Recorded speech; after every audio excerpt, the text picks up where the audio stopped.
Alors Yann, on est dans l'atelier, tu Tout à fait. m'expliques un petit peu ce que vous faites ici.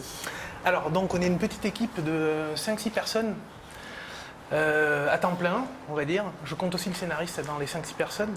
Et à Ankama, nous faisons une série en stop motion. Donc la technique utilisée depuis Ray Harryhausen, depuis les années 50 en cinéma. Vous savez, les films avec Sinbad le marin, les squelettes qui bougent, les dinosaures et tout. Bon bref, c'est de l'image par image. Donc il y a des marionnettes à bouger petit à petit. Et en fait, le fait de faire chaque photo forme l'idée du mouvement. Ça crée l'idée du mouvement. C'est vous qui faites le mouvement au fur et à Voilà, mesure. c'est vraiment la base des effets spéciaux en cinéma. Pour être plus clair et plus moderne, on va dire que c'est la technique où les studios Hardman, c'est Wallace et Gromit, qui sont absolument les cadors, quoi. Bon, ils ont fait leur carrière et leur fortune là-dessus. Donc ça, c'est l'atelier où on fabrique les décors. Alors bon, là, c'est vrai que c'est pas très parlant parce que on fabrique les décors du 3e épisode. Donc il y a déjà eu un épisode de 6 minutes et demie diffusé à Annecy. Voilà, tout à fait, dans la section politiquement incorrecte. Et le 2e épisode qu'on vient de terminer à l'instant même avec Pierre, le réalisateur, qui lui avoisinera les 8 minutes à peu près. Et il sera diffusé, projeté, on pourra le voir où Ah ça, Pas encore. je ne peux pas dire pour l'instant, mais D'accord. nous avons de grandes ambitions pour cet Très bien. épisode. Et là vous attaquez déjà les décors du 3e épisode. Alors voilà, je vous fais rapidement le panégyrique du truc. Ça, c'est des plaques de fer. Alors pourquoi des plaques de fer ? Parce que sous les pieds des personnages, dont on va peut-être trouver un modèle dans la visite, sous les pieds des personnages, on leur met des aimants qui nous permettent de pouvoir les bouger et les faire tenir à plat sur le décor. Très bien. Il y a plusieurs techniques pour faire avancer les personnages dans un décor en stop motion, mais c'est celle qu'on a trouvée la plus commode pour faire un petit peu des trucs, voire même improviser certains mouvements qui n'avaient pas été storyboardés à la base, parce que c'est quand même un travail où la préparation importe beaucoup. Nous, on se permet d'improviser parce que, je répète, on est artisanaux, mais si on était une plus grosse structure et si on travaillait de façon plus industrielle, avec une nécessité de productivité un peu plus grande encore que la nôtre, on ne pourrait pas se permettre de faire improviser nos marionnettes. D'accord, très bien. Car on peut faire improviser des marionnettes. Je sais que ça saute pas aux yeux, mais... Donc là, on a Caroline qui est en train de travailler sur C'est pas mal, Caroline. sur des aspects du prochain décor. Ça sera une sorte de saloon.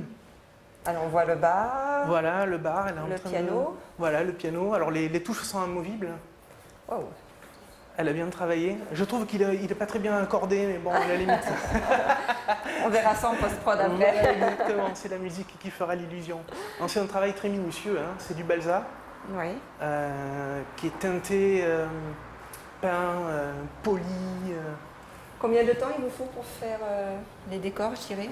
C'est très variable, mais en général, on se donne entre 1 mois et demi et 2 mois pour fabriquer les décors.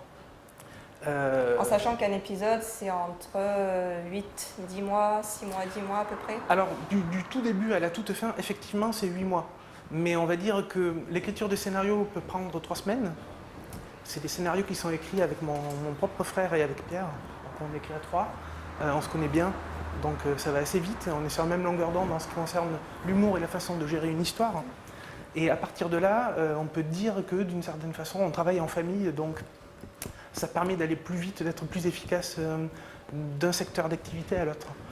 Donc, on va dire un petit mois pour écrire le scénario, 4 mois ou 5 mois pour faire le tournage. Donc ça, c'est vraiment le gros œuvre. 1 mois et demi, 2 mois pour faire les décors, et puis 1 mois plein pour la post-production qui passe de l'étalonnage numérique à la post-production du son, l'enregistrement des voix, la création de la musique. Voilà, c'est vraiment du boulot, quoi. D'accord. Donc on fait tout pour que ça se voit à l'écran. J'espère que les spectateurs s'en rendront compte. On espère aussi. Et voilà, c'est vraiment beaucoup de taf, quoi. Mais si on n'était pas passionné, je pense qu'on le ferait. Je crois que ça se voit quand tu en parles. De toute façon, Ah ouais, c'est la ouais. passion qui soutient cool. tout ça. Ouais, j'ai les yeux un peu rouges parce qu'on travaille dans le noir, vous allez voir pourquoi. On va voir ça, je te suis. Alors si vous arrivez à me suivre, Alors, je par crois qu'il là. faut y aller doucement, hein, Ouais, voilà. parce qu'il y a les décors un petit peu partout. Alors j'allume. Voilà le décor du 2e épisode. Ça mérite d'être filmé de très près. Ah bah je suppose. Donc notre deuxième épisode sera un Sherlock Holmes. Donc là vous avez une partie des docks de la ville où se passe l'histoire, à savoir non pas Londres mais Blackchapel. C'est le titre de notre épisode. Alors pourquoi Blackchapel? Parce que chez Devil Stars, Sherlock Holmes, c'est Morgan Freeman. Et son fidèle Watson, c'est Forest Whitaker. Donc à partir de là, dans cette histoire-là, donc le deuxième épisode, on a essayé de blackiser toute la culture WASP anglo-saxonne du XXe siècle, voire même du XIXe. Et ça donne ça. Bon, alors après, je vous dis pas qu'il y ait Jack l'Éventreur, parce qu'évidemment, ils vont se battre contre Jack l'Éventreur. Mais l'idée de casting est vraiment, je trouve, imparable, donc il vaut mieux garder le secret, quoi. Bien sûr. Alors ça, c'est chez Sherlock Holmes. Ça, c'est une scène finale, donc c'est un peu... Il a un souci, le monsieur. Hein, oui, voilà, ben, c'est Watson. C'est Watson qui a eu du mal à survivre à sa périlleuse mission. Là, on a Sherlock. Bon, après, il y a des guest stars aussi, hein, parce qu'on est très inspiré par la technique américaine et qui veut que, un peu comme dans Les rues de San Francisco, cette vieille série avec Karl Marsden et Michael Douglas, il y a toujours un guest d'un épisode à l'autre, un personnage en plus qui intervient et qui, d'une certaine façon, ouvre des perspectives vers la fin de l'histoire. En gros, on ne filme qu'une partie de ce qui pourrait arriver dans cet univers-là, l'univers des Devil Stars. Voilà, alors bon, on travaille sur un logiciel d'animation. Alors ça, c'est relié à la caméra? Voilà, ça c'est le matériel de prise de vue. On a tout un jeu d'objectifs qui nous permet de faire des gros plans, des plans larges, des plans moyens, des changements de focale. On n'a pas de motion control. La motion control, c'est une caméra assistée par ordinateur qui permet de piloter, grâce à un bras mécanique, une caméra dans tout un décor et de pouvoir, en appuyant sur une simple touche, refaire le mouvement à l'envie. Bon, ça coûte très cher, nous on n'a pas ça. Donc quand la caméra bouge, et croyez-moi qu'elle bouge d'un épisode à l'autre, parce que Pierre est vraiment très à cheval là-dessus, sur cette mise en scène-là. C'est ce qui fait, voilà, le côté mise en scène. Voilà. On aurait pu se contenter de faire des plans fixes, dont on va dire une inspiration très théâtrale, mais on s'est dit que c'était pas le but non plus. On essaie vraiment de se rapprocher le plus possible du cinéma. Ce qui nous amène à filmer les marionnettes parfois de dos. Pourquoi pas. Ouais, comme un petit peu là. Voilà, de jouer la carte du hors-champ, de faire des gags musicaux, de sortir de ce carcan un peu étriqué de l'animation pour l'animation. Ça permet de donner plus d'amplitude aux histoires qu'on raconte, je pense. Alors là, je vois qu'il y a des têtes, des yeux, oui, alors ça qui nous permet de modifier... Alors tout à fait, ça c'est Pierre qui s'en occupe. Il a une spécialité très particulière, il sculpte toutes les têtes, il les dessine en caricature, il les sculpte, mais il les sculpte devant la caméra. En général, quand on fait du stop motion, on change les têtes des personnages d'une image à l'autre. Comme ça, le bas du visage a bougé, les yeux ou quoi. Mais là, Pierre, il sculpte tout devant la caméra. C'est pour ça que les têtes sont en pâte à modeler. Ça lui permet de travailler les commissures des lèvres, les sourcils qui bougent. Donc il change au fur et à mesure, on fait un plan, il retravaille, il remodèle. Mais c'était le prix à payer pour avoir des caricatures qui ressemblent aux personnages dont vous on inspirez. s'inspire. Voilà. Alors, ça, c'est une partie du travail. Je vous conseille d'aller filmer plutôt les têtes qui sont là-bas. On te suit. Il y a tout un jeu de... voilà, d'expression faciale. Alors, ici, vous avez ce grand acteur qui est Morgan Freeman. Voilà. Et ici, nous avons Forest Whitaker. C'est terrible. Donc ça, ce sont des bases, hein. Et comme je vous le disais tout à l'heure, c'est de la pâte à modeler, donc on peut les modifier d'une pression de doigt. Et le reste de la marionnette Alors le reste de la marionnette est soumis à rude épreuve parce qu'il faut qu'elle puisse tenir le temps d'un tournage, cette marionnette-là. Donc il y a un endosquelette, un assemblage de tiges et de rotules miniatures qui nous permettent de plier les membres.